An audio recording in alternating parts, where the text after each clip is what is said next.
Annonceurs, entrepreneurs, promoteurs et chefs d'entreprise, choisissez dès à présent votre meilleur partenaire média, Idéal Production. Idéal Production est basé à Cotonou au Bénin. Idéal Production, le partenaire exclusif de Sika TV en Afrique.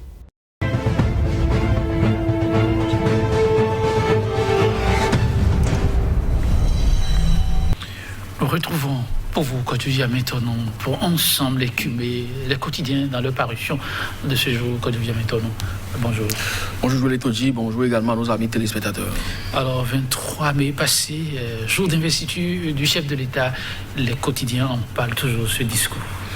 Oui, pas forcément toujours, parce qu'il y a eu la fête de Pentecôte qui est passée par là, donc les gens ont repris du service ce mardi. Et là-dessus, toutes les livraisons, en principe, devraient en parler. C'est ce qui a été d'ailleurs le cas, sauf qu'il y a eu quelques différences. Après, oui, discours d'investiture, les gens sont revenus sur plusieurs aspects donc, de ce message-là. Les 10 propositions, certains l'ont rapporté, d'autres ont pris des aspects qui les arrangent beaucoup plus, surtout le social qui est évoqué. Mais sans oublier que dans la République, il y a quand même des institutions de la chefferie traditionnelle, notamment les Bokono, qui avaient dit lors de la consultation de 2016 que le successeur de Boni Yahi fera un seul mandat. Alors, devoir de mémoire oblige, certains confrères sont revenus donc, sur cet aspect pour dire Patrice Talon, qui est le successeur de Yahi Boni, a prêté une seconde fois le serment. Donc, c'est dit que le FA a menti ou carrément les Bokono ont trahi le FA. Et d'autres ont constaté des Béninois qui ont marché à Paris, toujours pour rester dans la dynamique de la réconciliation prônée en filigrane par le chef de l'État. Si tant est qu'on doit se réconcilier, il faut quand même ceux qui sont dans les liens de la justice pour des raisons politiques ou de liberté d'expression puissent quand même recouvrer leur liberté. C'est entre autres sujets qui vont meubler la une pour le compte de ce matin. Oui, un menu alléchant, on peut le dire. Intéressant, on démarre avec quelques quotidiens. Dynamisme Info qui affiche en manchette ce matin. Discours d'investiture de Patrice Talon. Un message à l'allure de réconciliation a fait suivre réellement d'actes. Et puis, un gouvernement 1 de Talon 2 a dévoilé ce jour. Suspense pour les entrants, mais pas pour les ministres assortis des rangs. Et puis, à propos donc, de cet aspect social prôné par le chef de l'État lors de son investiture, Gilbert Daké-Diokès de la FOPA a prouvé, suggère la culture permanente de la paix. La dépêche de poursuivre.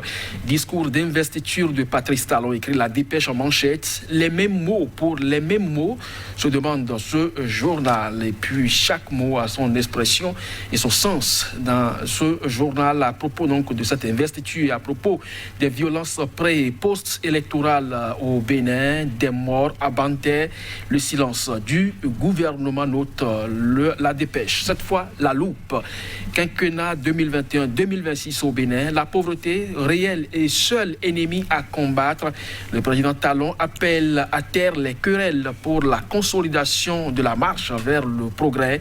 Les grands axes du programme de gouvernance 2021-2026 à retrouver dans les colonnes de ce journal. Et puis à propos de la situation sociopolitique au Bénin, écrit la loupe, la CEB, c'est la conférence épiscopale du Bénin, plaide pour la construction d'un nouvel ordre de vivre ensemble. L'audace Info réunie à la place des Bastilles à Paris en France et donnant donc de la voix pour le retour des exilés politiques.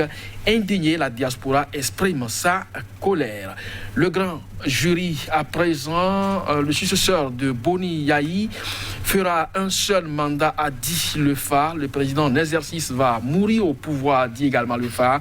Les faits ont totalement discrédité le FA et ses prêtres. Talon a bel et bien prêté serment pour un deuxième mandat, note le grand jury. Le pays émergent cette fois, cérémonie de prestation de serment du président de la République.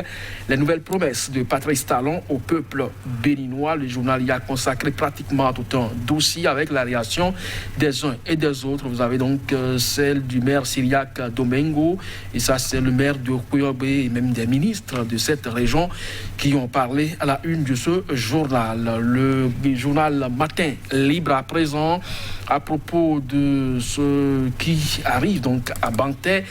David Omodja, SG de la mairie de cette localité, c'est vrai, au niveau des élus, il y a de la méfiance. Conférence épiscopale du Bénin, les arrestations multiples.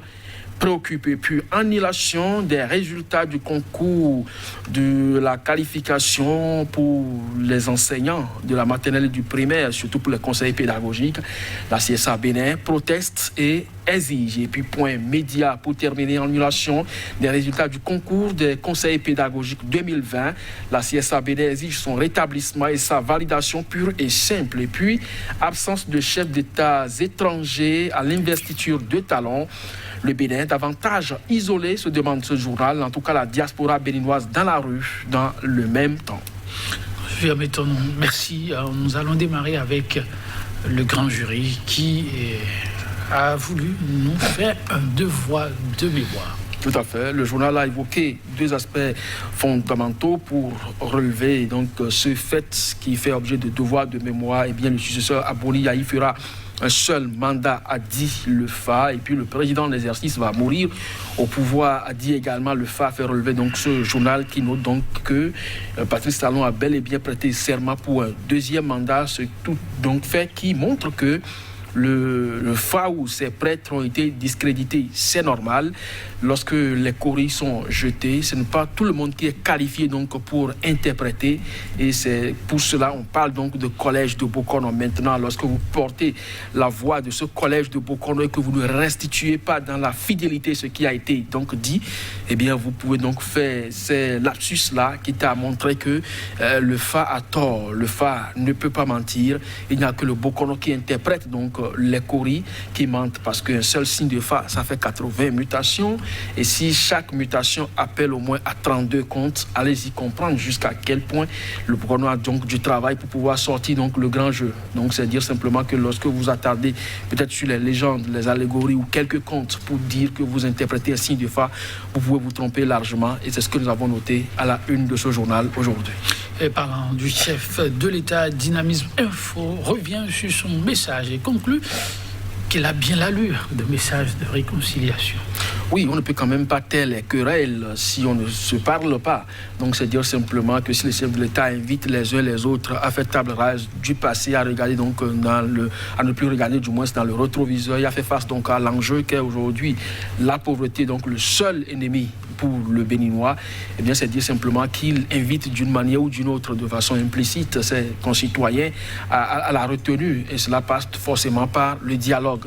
Je crois que c'est ce que le journal est en train de préconiser, parce que non seulement il écrit que c'est un message à l'allure de réconciliation, mais il dit qu'il faut faire suivre cela réellement des actes, parce que les actes de réconciliation, c'est peut-être écouter le son de cloche de Paris, parce que là-bas, les gens ont marché simplement pour demander que les citoyens qui sont hors du territoire puissent rentrer, mais également ceux qui sont au pays, mais détenus dans les liens de la justice, puissent recouvrer aussi leur liberté. Donc c'est cela la réalité. Donc si vraiment de réconciliation il doit en avoir, il faut que ceux qui ont reçu d'une certaine manière ou d'une autre des blessures lors de ces différentes élections qui ont concouru aujourd'hui à l'élection du président Patrice Talon puissent quand même penser leur plaie.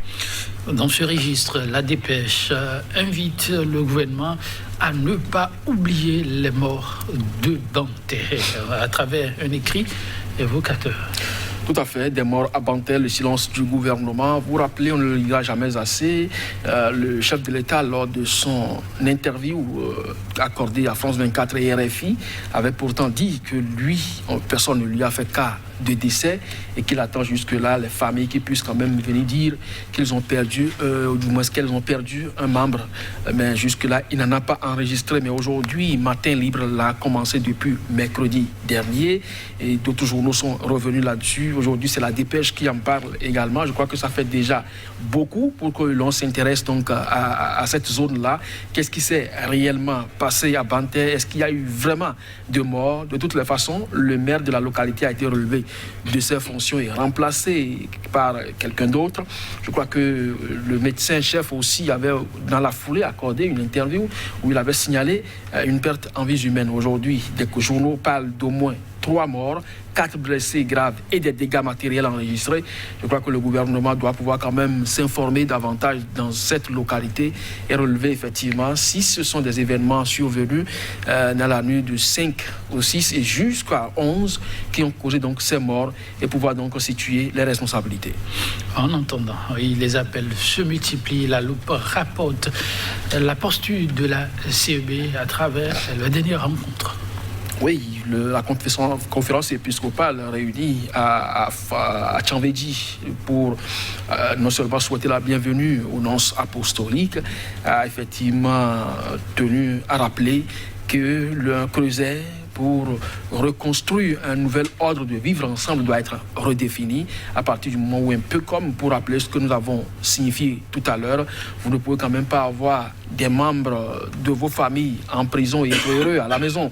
Et donc, si le chef de l'État veut gouverner autrement, et s'il veut vraiment que tout le monde travaille à faire face à la pauvreté qui guette le citoyen aujourd'hui, eh bien, il y a forcément que l'on doit regarder donc du côté des prisons aujourd'hui bondées. Alors, qui sont ceux qui sont dans les prisons? Ce sont ceux-là qui sont qualifiés par le bas peuple d'opposants politiques, des détenus pour des questions de liberté d'expression et ceux qui sont également hors du territoire national. Et l'Église, qui a toujours joué son rôle de pacificateur dans les climats politiques tendus dans chaque nation, a également donné de la voix. Et cette fois encore, pour inviter les autorités, les nouvelles autorités béninoises à regarder donc de ce côté-là. Les arrestations politiques, elles sont nombreuses. Matthieu Libre également est revenu sur cette déclaration de la conférence épiscopale pour faire relever effectivement que ça ne va pas le vivre ensemble. Il faut le redéfinir au Bénin et pour le faire, l'Église a donné de la voix déjà. L'Église a donné de la voix. Le chef de l'État croit savoir aussi que ça va mal. En tout cas, il aura clamé devant tous, et c'est la loupe qui rapporte cela, le seul ennemi pour les Béninois reste la pauvreté à combattre. Oui, mais ça, est-ce que c'est seulement la pauvreté? Lui-même, il a déjà dit vers 2018 que notre pauvreté tend vers la misère. Aujourd'hui, je ne sais pas si vous faites les courses, demandez un peu à madame ce que ça coûte aujourd'hui, la farine de maïs ou de gari sur le marché. Alors, elle vous dira que peut-être les 5-10 000 que vous donnez par semaine, ça ne tient plus pour 3 jours. Donc, c'est dire simplement que la pauvreté du Béninois aujourd'hui tend vers la misère, comme le chef de l'État l'a dit, ou carrément, peut-être que le Béninois est déjà dans la misère, donc la pauvreté. Donc, s'il y a un ennemi aujourd'hui à combattre, c'est beaucoup plus la misère. Et là-dessus, chacun doit pouvoir donc jouer sa partition. Si les créateurs d'emplois et de richesses sont hors du territoire national, eh bien, on va toujours végéter dans la pauvreté parce que ce sont les mêmes autorités qui nous ont dirigés, qui sont encore là aujourd'hui. Donc, si les choses ne changent pas autrement, on va toujours rester là où nous sommes et l'ennemi va nous abattre davantage. Merci à vous, que je viens maintenant vivement que la nuit n'ait pas raison de nous. À très bientôt.